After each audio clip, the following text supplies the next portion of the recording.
Hello, staff. As an administrator, I get to know the RISE rubric much more than I did as a teacher. I appreciate this opportunity to help you see under the hood. This is a list of the 19 indicators that go along with 3 of the RISE domains. We will go through those in more detail. We generally leave it to teachers to document their own evidence for domains 1 and 3. Domain 1, being titled Purposeful Planning, could lead you to believe that handing me your plan book will get you an effective rating, and perhaps highly effective if it's detailed and pretty. You've got to dig into the indicators for Domain 1 to see that traditional lesson planning, even when combined with traditional data tracking / grades, doesn't register higher than a 1 or a 2. This domain is trying to establish to what degree you use student assessment data to plan individual lessons, as well as units in year-long plans of study, creating differentiated student learning goals, daily learning targets that support your year-long goals, and responding quickly to data between and even within lessons. It is enough to overwhelm you unless you see how the work we've done with EES and Sarah Pease in particular is exactly what you need to do to slam dunk Domain 1. It really helps me if you can lay out your process from standards and student data and help me see how you spend those hours creating charts, plans, lessons, etc. There's no one perfect format, but if you can show me how you weave reading levels, tiered assessments, iLearn resources together into a cohesive set of lesson plans, that's what I would love you to show me whenever you like, but I especially need it by the end of May. Domain 2. As a minimum, as your evaluator, I will give 2 long observations and 1 short.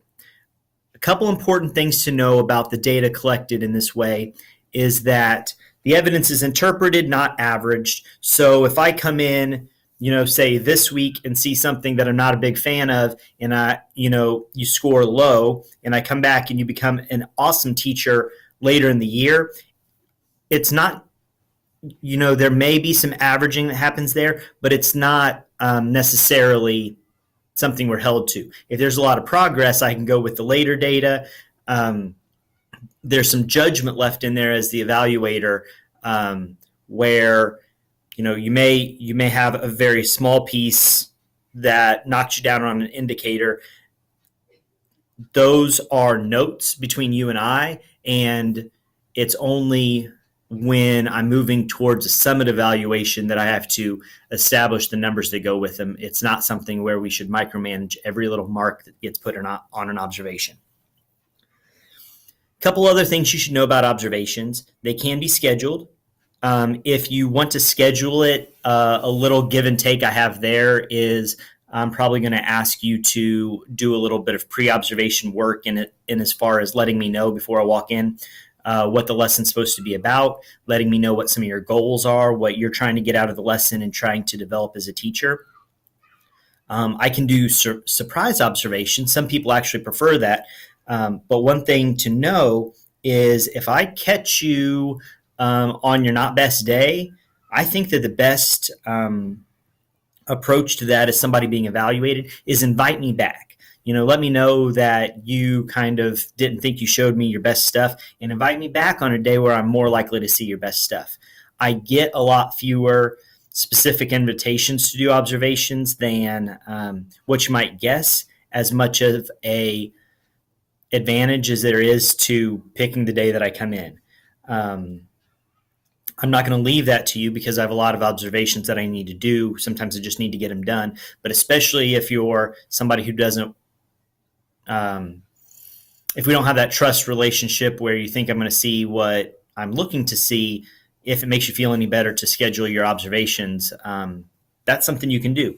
and there's no limit to how many observations I do. If I do 2 long and 1 short, and you're thinking that you've developed in a way, you think there's evidence that I haven't seen yet that you can show me, invite me back. If I have to come back for a 4th or a 5th or a 6th observation, I want to get to your strengths and weaknesses as a professional. So we really need to try to do all the observations necessary for me to see the evidence of those things that I'm trying to see.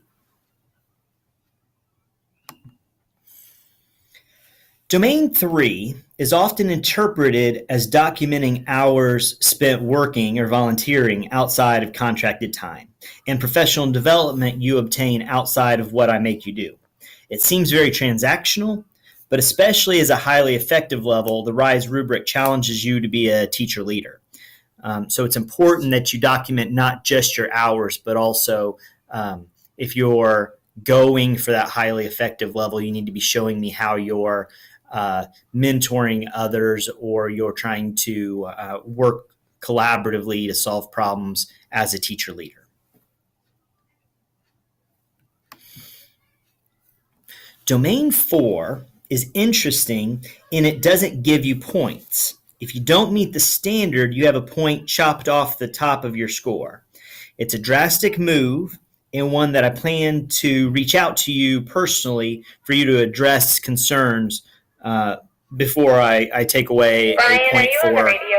I'm sorry about that. My radio's still on.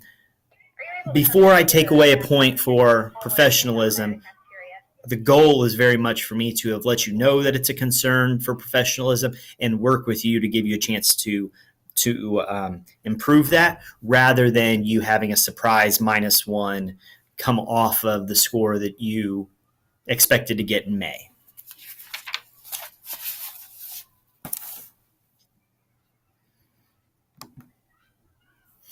A few notes about evaluation. If you teach a state-tested subject and your data is pretty poor compared to the state averages for achievement and growth, the state supersedes the score I give you to drop you down to improvement necessary or ineffective. This action is called negative impact on student learning. So sometimes when I'm non-committal on a score at the end of the year, it's because maybe I saw in the classroom what I thought I wanted to see. But if you do have this negative impact on student learning, it doesn't matter what I saw in your classroom. The state's going to replace your score with a 1 or a 2. Do keep in mind core professionalism isn't averaged in. If you don't earn the core professionalism point, it's subtracted from the score that you would have otherwise gotten. We'll touch on the groups in just a moment. For SLOs, what's tricky about SLOs is technically you should use the highest level data your classes have.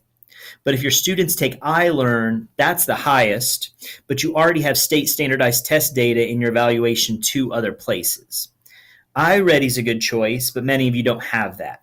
To me, a class and targeted SLO based on one of your tiered assessments is lovely.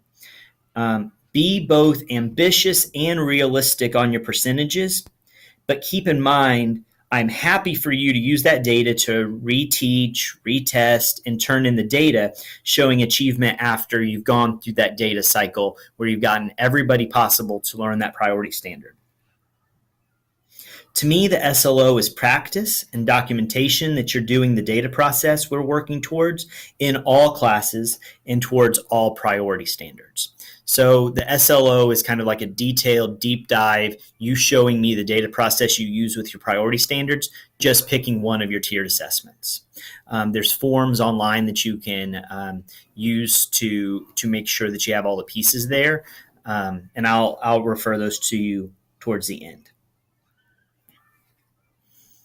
If we look at school-wide learning measure, in 2017 and 2018, everyone got a 2 because both the elementary and junior senior high school got the state test grade or accountability grade of a C. So that equals a 2 for the learning measure.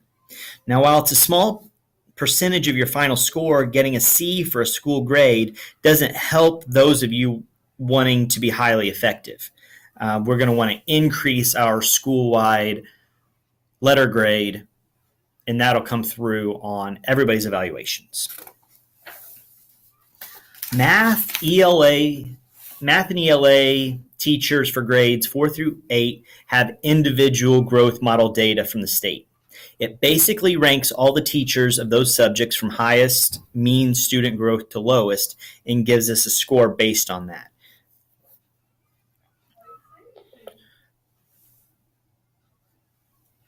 We also, like I said, I wanted to give you these non-evaluative walkthroughs to give you a lot of support before we start doing observations, and that's something that I've done just a really not adequate job in my own opinion. I'm going to try to be better about that. We touched on observations, announced, unannounced, invited.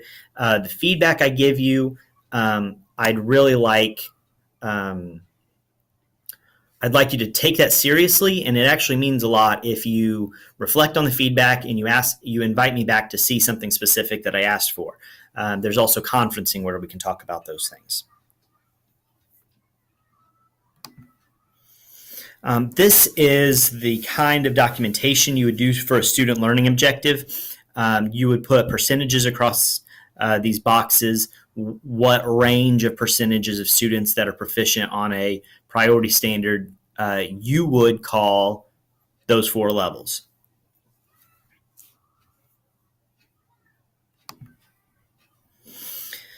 The percentages are a little bit different because we're on a modified RISE rubric here at Eminence, but this kind of shows you how we take the ratings across the different sections of the rubric, and we weight them according to the different groups. It gives us a total, and that's where your final summative score comes from. I had mentioned groups twice before. Group 1 is most 4th through 8th grade teachers. They're the ones who have not only iLearn data, but also you have iLearn data from the year before where you can show growth. Group 2 is if you teach some of that, but not the majority. And then group 3 is a lot of you that are related arts or an upper or lower grade level where there's not that iLearn data. And it matters in that there are different percentages for calculating the RISE rubric scores. This is just the login for Standard for Success. If you haven't used it before, your email should get you in there. If you don't have your password, I can have a new password sent to you. This is where you can upload documentation for domains 1 and 3. It's also where you will get back feedback, especially on domain 2. Some people have not had great luck uploading documentation into Standard for Success, and if instead you're going to email it, or if you come down with a box full of binders for me to look at, any form of documentation you're going to give me for domains 1 and 3, I'm happy to have. Sometimes, though, if it's not all in one place, I'll have to ask you, how did you give me that? And that'll help me know which stack I've put it in.